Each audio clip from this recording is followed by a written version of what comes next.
Well, guys, as the 5-year anniversary of the greatest con job ever approaches, I think it's a good idea to remind people just how demented it got during all that. So, I've re-entered the Scamdemic archive and thrown together a great selection of the world's most contemptible scumbags humanity's ever shat out. Because in my opinion, their actions are totally unforgivable and something that should never be forgotten. Well, I think they should all be locked in the Tower of London, but for now I guess this will have to do. To slow the spread of the disease, and that's why you must stay at home. By staying at home, we can protect our NHS and save lives. And I'm sorry, but if you have voted Conservative, you do not deserve to be resuscitated by the NHS. I've given you the most important metric, which is, never mind life expectancy, never mind, cancer outcomes. Look at wage growth. We're guided by the science throughout this. That's incredibly important. But we've got to follow the science. I had my jab. You've had it. Yes. You were much younger. There you go. Yes. I still got the virus, but 3 days afterwards, so the immunity hadn't set in. You got the virus 3 days after the jab. Yeah, very bad luck it was. But I'm very sorry to hear that. I'm very pleased. The jab probably made the symptoms much less. Did we know about stopping immunisation before it's entered the market? No. We had to really move at the speed of science to really understand what is taking place in the market.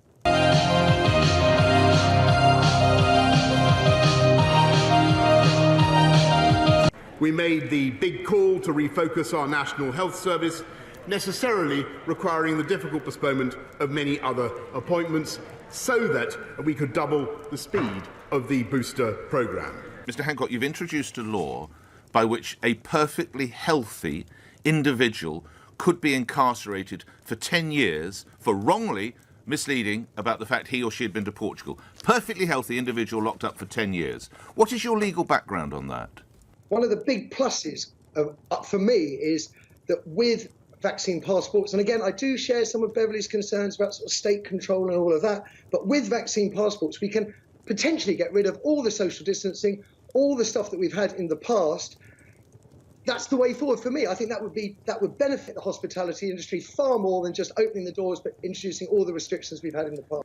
It just doesn't work. There is no herd immunity without vaccination is the strongest survive. You are literally saying, let weak people die. And it'll surprise no one to learn that I will not be joining in the libertarian pile-on against scientists, led by people who, I have to say, even in these circumstances, in a chamber this small, still do not use face coverings. We need to make it clear to them that the vaccine is the ticket back to pre-pandemic life. And the window to do that is really narrowing. I mean, you were mentioning, Chris, about how all these states are reopening. They're reopening at 100%. And we have a very narrow window to tie reopening policy to vaccination status. Because otherwise, if everything is reopened, then what's the carrot going to be? How are we going to incentivize people to actually get the vaccine? So that's why I think the CDC and the Biden administration needs to come out a lot bolder and say, if you're vaccinated, you can do all these things. Here are all these freedoms that you have.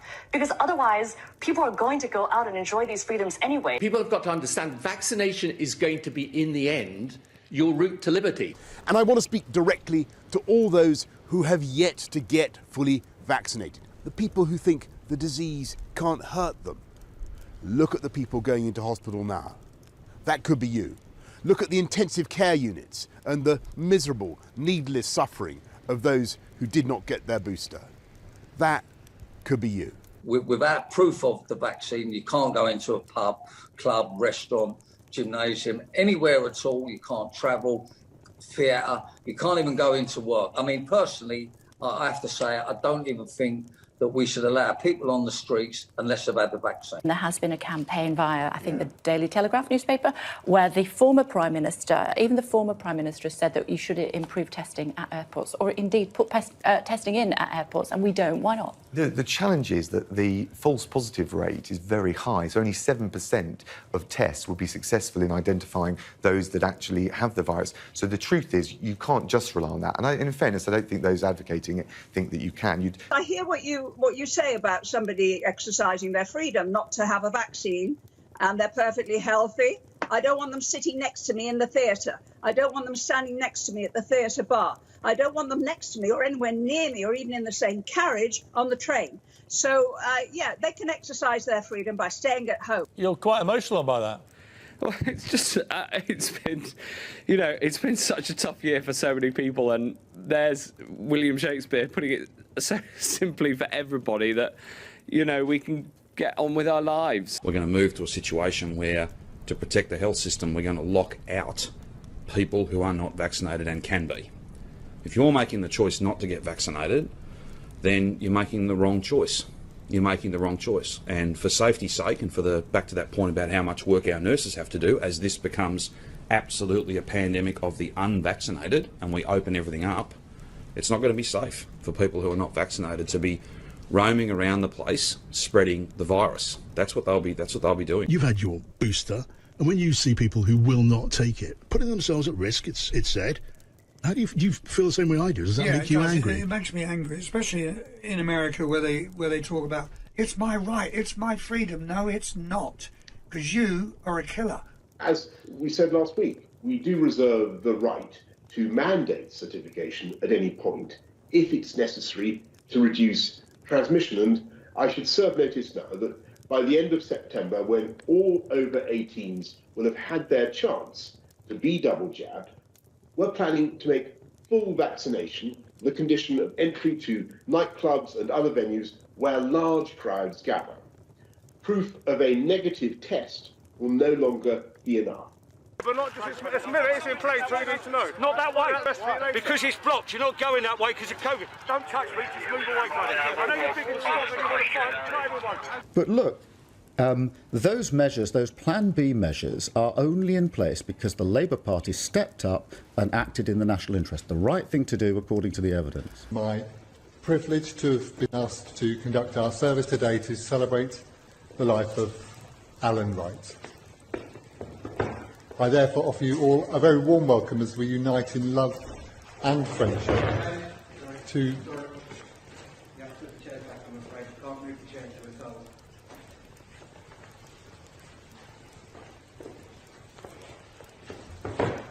And it's interesting to note, really, that Mr. Djokovic thinks it's okay for sports spectators, all his fans, to take the vaccine that allows him to get back to play the sport in front of them and earn millions again. It's okay for him to have them take the vaccine, but the vaccine is not okay for him. I've talked about this a lot, but I'm appalled by this. Yeah. And I really think it's not acceptable. And if you work in NHS and care work, and you're a potential risk to the people you're caring for, you either have the jab or you don't go to work, I think. If you're willing to walk among us unvaccinated, you are an enemy. Don't get the vaccine, you can't go to the supermarket. Don't have the vaccine, you can't go to the ball game. Don't have the vaccine, can't go to work. You don't have the vaccine, can't come here. No shirt, no shoes, no service. That's where I think we should be right now. Hi.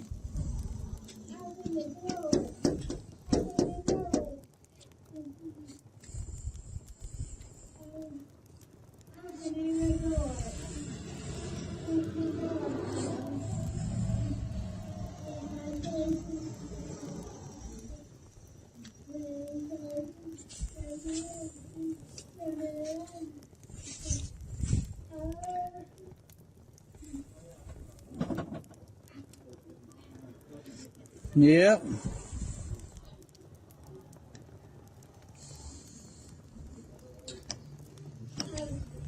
It's okay.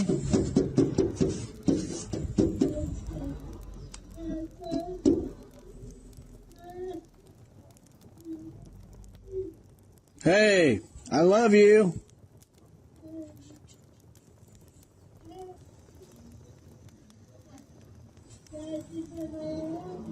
I wish.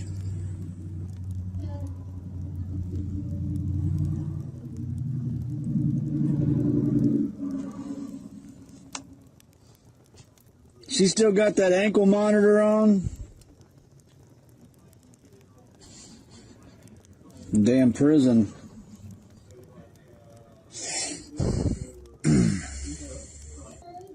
I know, Mama. Sickening. I love you.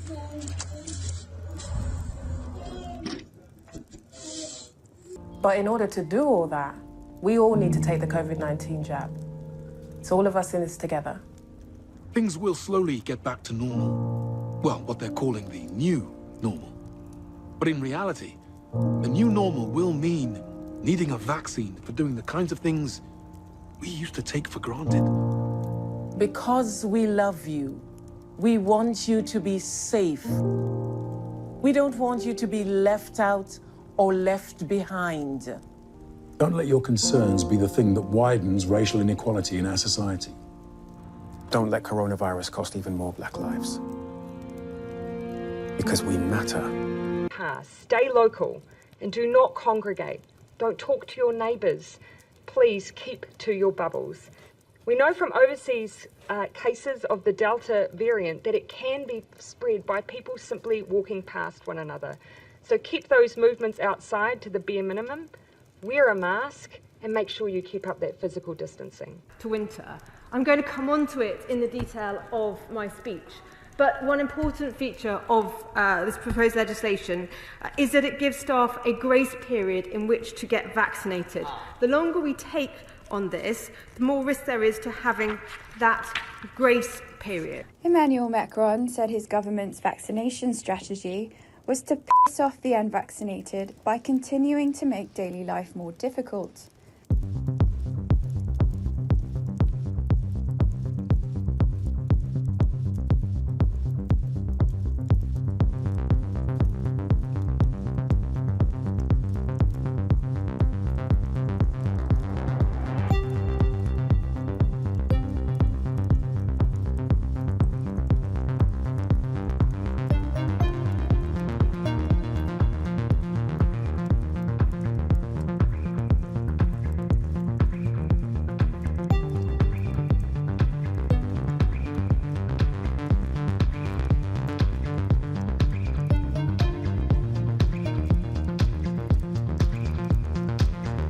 It is beyond boring now listening to under 30s sanctimoniously preaching from their high horse because somehow they think they're immune from the virus and they don't have to do their bit to protect others from this vaccine, from this virus. I've had this conversation with many friends and I'm willing to cut people off if they're not willing to get out there, get the jab and protect others from this virus.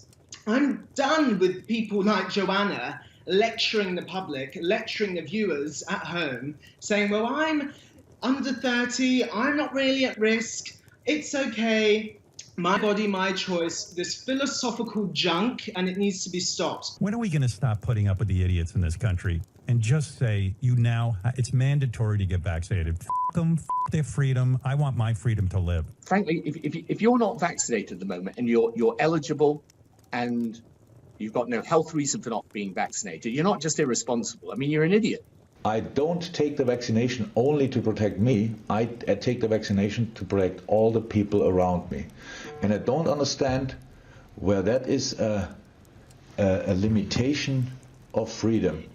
Because if it is, then not being allowed to drink and drive is a limitation of freedom as well. If you decide that you don't want a vaccine or a booster, then you can decide not to go to hospital however ill you get. And that is your right. So you would leave the unjabbed at home to die if they had a heart attack, if they suffered from a stroke?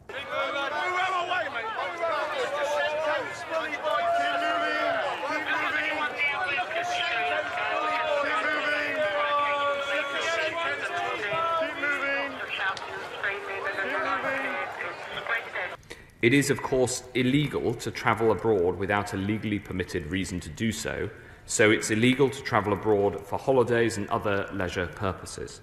We've tried the education, we've tried the carrot, we now move to the stick. If it takes time now, the time to fine people, great.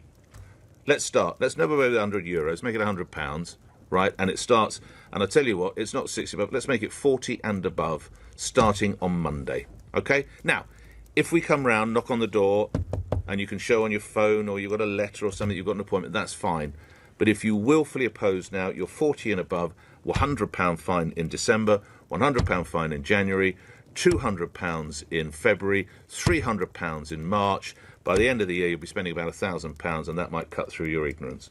Who is fully vaccinated or tested negative or has recovered from COVID can get one. And we have right now 15 member states that have already signed up. And from the 1st of July, all 27 member states have to apply these EU digital certificates for the COVID. I am planning now to start my tour through 27 member states for the Next Generation EU, our Recovery and Resilience plan, and I'm very curious to test and to see how this certificate will work.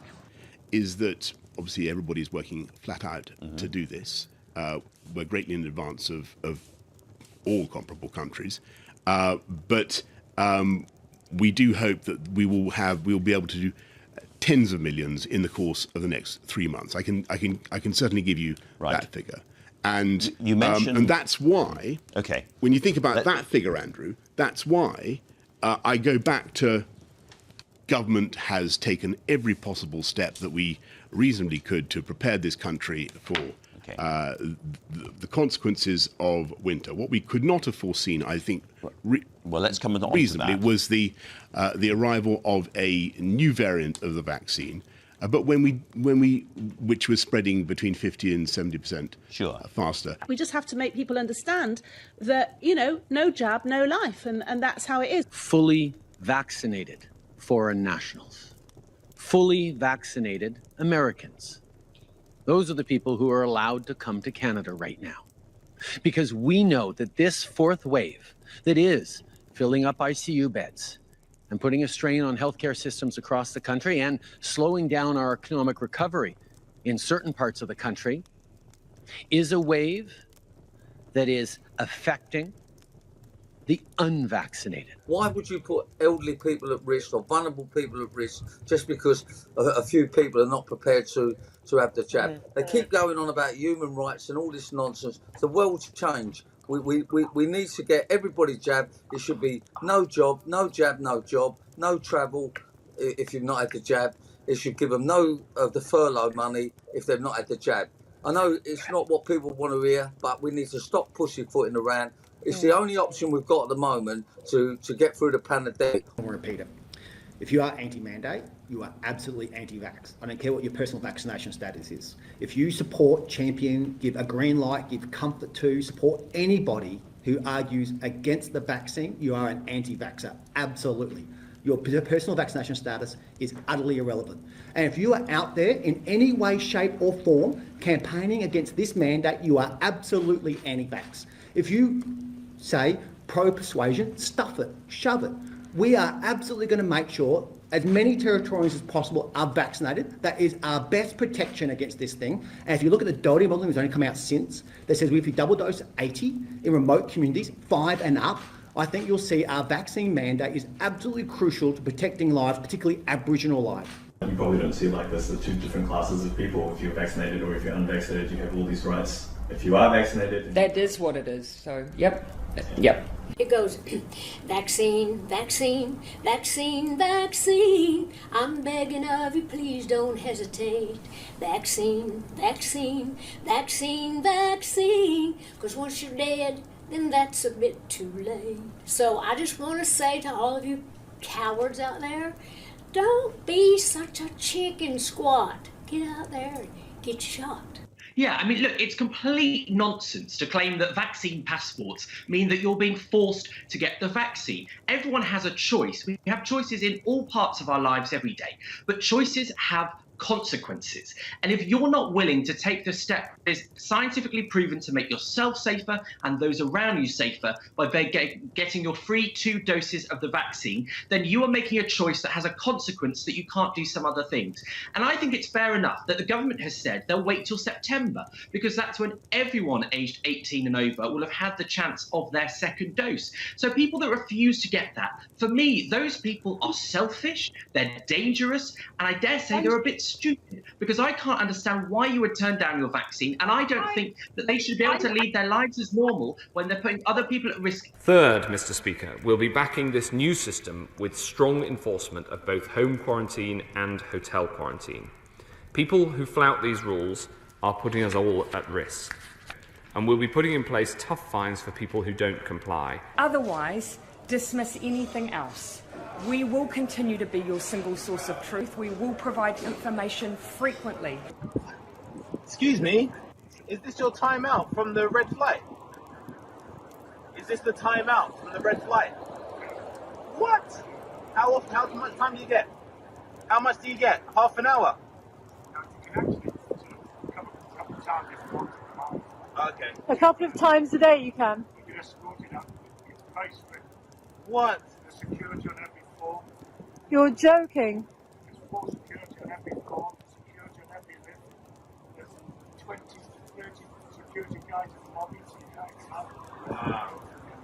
And you're social distancing here, exercising. No, excuse me, he can't speak to us, it's his right. They are not prisoners. I'm having a conversation with him. No, I'm talking to him. You don't need permission, we're outside. We're outside. Permission? Dude, I don't need your permission to talk to somebody across the fence. No, you don't. Do not. No, our rights. I can talk to whoever I want to talk to. Look, yes, I can. Yes, I can. You don't find out before I report you. Please find his name. This is wrong. You cannot tell him who he can and can't speak to. We don't need to go anywhere. We're having a discussion. Thank you. Now you understand, right? My goodness. Okay, and that's the £1,700 you pay. 50. We're so sorry. Have a good one. You're not the manager, but I mean, I'm reporting. Hang on a minute, just a minute before you go. I am asking you. I want this doctor. Hang on a minute. Don't take her away. Hey, don't take her away. Don't take her away. Don't take her away. You absolute. Oh God. I think it's very important for people to grasp what an amber list country is. It is not somewhere where you should be going on holiday. But let me be very clear about that. And we will continue to take very, very draconian action in respect of all... Look, as a doctor, I have to ask the question, is a holiday really important and essential in a global pandemic? It really isn't. What? It's a luxury. It's something that you can do without in order to preserve life. I think Spain are worried because of infection rates. Dr. Fauci said that if hospitals get any more overcrowded, they're going to have to make some very tough choices about who gets an ICU bed. That choice doesn't seem so tough to me. Vaccinated person having a heart attack? Yes, come right on in. We'll take care of you. Unvaccinated guy who gobbled horse goo? Rest in peace, Wheezy. If you don't want to get vaccinated, that's your choice. But don't think you can get on a plane or a train besides vaccinated people and put them at risk. We're also coming down hard on people who provide false information on the passenger locator form. Anyone who lies on the passenger locator form and tries to conceal that they've been in a country on the red list in the 10 days before arrival here will face a prison sentence of up to 10 years. These measures will be put into law this week, and I've been working with the Home Secretary, the Border Force and the police to make sure more resources are being put into enforcing these measures. I make no apologies for the strength of these measures. Those who haven't had jabs but could have jabs need to have a badge saying unjabbed. Really? Yeah. The whole country could be locked down because our hospitals have been overwhelmed with people who chose to refuse the vaccine. So as far as I'm concerned, there should be a lockdown for the unvaccinated because they're the people that are going to burden the NHS. People not get it that it's the law here to wear a face mask. We just noticed when you walked in you weren't wearing a mask. But why is that, sir? Do you care? Do you care? It gives you almost 100% protection against being hospitalised and dying. COVID's not going away on Monday. If you're in Birmingham, keep on masking up. Like many countries, the European Union made significant investments in COVID-19 certificates to help people move around as safely as possible during the pandemic. Building on the success of the EU system, WHO is proud today to launch the Global Digital Health Certification Network. Soon after, we will expand this infrastructure by incorporating other use, such as a digitized international certificate of vaccination, routine immunization cards, and international patient summaries. He is quoted to have said, "I am not about pissing off the French people, but as for the non-vaccinated, I really want to piss them off. And we will continue to do this to the end. This is the strategy." I think Spain are worried because of infection rates. They're worried about their health services being overwhelmed. And they want the message to be out there that even on a beach, if you're looking at those pictures that we've just seen, if you're on a crowded beach, there's a risk of transmission. And in theory, if you go swimming in the sea, you should be wearing a mask. Well, yeah, there are people who say we could be doing things differently. We are following the science, we're following the medical advice. We're putting out today is saying we should really distinguish between the vaccinated and the unvaccinated. So both here at home, if we do have to adjust some of the freedoms about vaccine refusers. They're selfish, morally repugnant, irresponsible people who are enjoying their freedom because the rest of us are being vaccinated. All these vaccine refusers, their kids are going to school, they're going to hairdressers, they're coming into studios like this. Why? Because the large part of the population are being vaccinated. If we weren't vaccinated, if we didn't all have skin in the game, we'd all be mothballed. So it's all very well rolling your eyes. Let me be clear. If you're in a state where hurricanes often strike, like Florida or the Gulf Coast or into Texas, a vital part of preparing for hurricane season is to get vaccinated now. Everything is more complicated if you're not vaccinated and a hurricane or natural disaster hits. If you can keep going in the way that you have kept going so far, if you can help protect our NHS to save lives, and if we as a country can show the same spirit of optimism and energy shown by Captain Tom Moore, who turns 100 this week.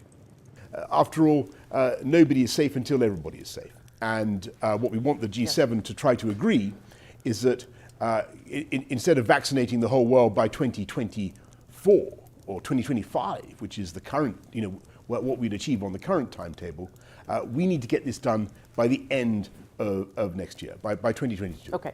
But it's going to take all of us to make that happen. So please, don't wait. Get your COVID shot. Get your flu shot. That's why God gave you 2 arms. Get one in each arm if you want. Well, what's really excellent is, and it's a statistic that I think should be shouted from the rooftops, is that after 12 days from the first vaccination of the AstraZeneca vaccine, you are 100% effective against hospitalization and death. So, those are the statistics we need to be hearing. Why, and yes, why haven't we heard that before? Well, here I am. A little bit earlier than, if you kept the brakes right on until we're all vaccinated, that's the safest way to do it. And I mean all of us. Including children? Yeah, including children, yeah. I think we do need to vaccinate the vast majority of us in order to be able to keep the lid on this epidemic. There is a virus here. It kills people. And the only way we prevent it is to get vaccinated, to wear masks, to do social distancing, washing your hands all the time, and not just to think about, well, my freedom is being kind of disturbed here. No, screw your freedom. Because with freedom comes obligations and kind of responsibilities. I very much agree with the central point in Gabriel's paper that we should be aiming for 0 infection. And, my sister lives in Beijing, and she flew back to Beijing in the middle of lockdown. And just to give you an idea of the contrast, she was escorted from the airport in Beijing to her home by Ministry of Health officials. and then put into her home for 2 weeks quarantine. The door was sealed, and she had a police car sitting outside her house periodically. And I think it is also important to recognise that it would have been wrong to swing the whole of the medical profession over to this. Even the height of the pandemic, more people died of causes not COVID than died of COVID.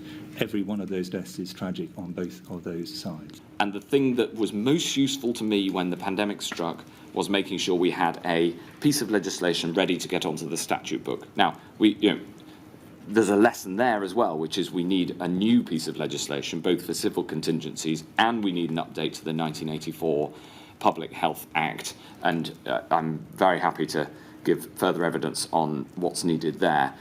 What everybody missed in the Western world was that lockdowns were going to be necessary, and that's why I'm stressing this point so much, because it is the single most important thing we can learn as a country. Yeah, going through all them again really makes you notice just how fucked up it actually got during all that, and how hindsight has made many either change their tune or sit quietly hoping we never bring it up. Of course, that won't happen, since I'll never forgive or forget, like I said. So share this around and make sure they can never live it down.